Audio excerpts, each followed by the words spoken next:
देखिए, कांग्रेस पार्टी तो सदा हर इलेक्शन में सतर्क रहती है और हमारे वर्कर काम करते हैं।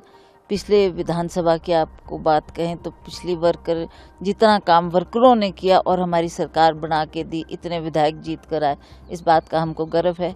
अभी भी जो ये चाहे उपचुनाव है, चाहे 3 लोकसभा के चुनाव होने हैं, उसमें भी हमारा कार्डर स्ट्रॉन्ग है, हमारे वर्कर तैनात है और हम फील्ड में जाकर अवश्य उनसे पुकार करेंगे कि आपने इस बार कांग्रेस के प्रत्याशियों को जिताना है। और लोग भी उसमें हामी भर रहे हैं। लोग भी कह रहे हैं कि ठीक है, कांग्रेस की सरकार जब जब भी हिमाचल प्रदेश में रही तो बहुत विकास हुआ, बहुत काम हुए।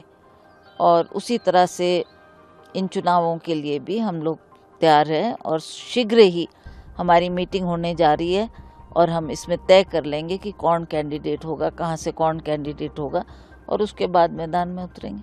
ठीक है, हम उनका स्वागत करते हैं कि वो भी हिमाचल की बेटी है, हिमाचल के लिए काम करना चाहती है, इसलिए उस फील्ड में आई हैं और अपना उन्होंने सक्रिय तौर से काम करना भी शुरू कर दिया है।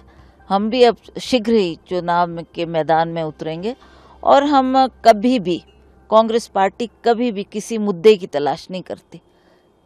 हमें फोकस करना है हमारे विकास पर कि हमने क्या काम किया है, हमारी क्या कंट्रीब्यूशन रही है, हमारे जो ये पिछले 5 साल बीते उसमें हमने अपने लोगों के लिए क्या क्या किया, किन इश्यूज को हमने केंद्र सरकार से उठाया, कैसे मदद ली और कैसे हमने उन विकास के कामों को आगे बढ़ाया। तो ऐसा लगता है मुझे कि इस बार भी हम इन विकास के कामों को ही लेकर जनता के बीच में जाएंगे। और लोग कई बार पूछते भी हैं कि आपने कितनी सांसद निधि बांटी। मैं बड़े गर्व के साथ कह सकती हूँ कि मैंने 17 के 17 हलकों में बराबर बराबर धनराशि बांटी है। जो जिसका मांग रही उसको मैंने पूरा करने का प्रयास किया है और इसी तरह से इस इलेक्शन में भी हम इन्हीं मुद्दों को लेकर लोगों के बीच में जाएंगे। आप जानते हैं कई मुद्दे, चाहे हमारे पिछले बार हिमाचल प्रदेश में बाढ़ आई, बहुत नुकसान हुआ, कई नेशनल हाईवे बह गए, उन मुद्दों को लेकर भी हम केंद्र सरकार के पास गए। हमने गडकरी जी से बात की और गडकरी जी ने उस पर तुरंत एक्शन लिया और हमारी सड़कों को रिस्टोर करने के लिए जो उन्होंने कदम उठाए उसके लिए हम उनका आभार भी व्यक्त करते हैं। बिल्कुल, क्योंकि जो हमारे को एज एमपी फंड मिलता है वो हमने लोगों के बीच में जाकर लोगों की डिमांड के मुताबिक उसको बांटना है। जहाँ जहाँ भी मैं गई, जहाँ जहाँ लोगों ने इश्यूज रेज किए, कहा कि आपके फंड की ज़रूरत है, वहाँ मैंने कंट्रीब्यूट किया है। और वो जनता भी जानती है, मुझे बोलने की आवश्यकता नहीं है कि मैंने क्या किया क्या नहीं।